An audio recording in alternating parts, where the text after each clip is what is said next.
ôi ra mà tăng đâu mày này tôm lên cho bay tôm cho nó ăn lên này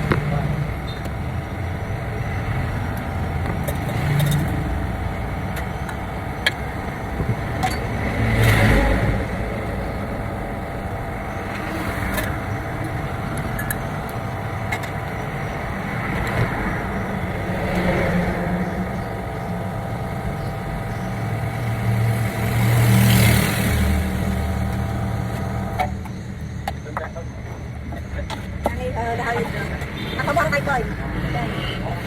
ra mình bơi rồi mình bơi pin có xong đó cái hai bối chặt quá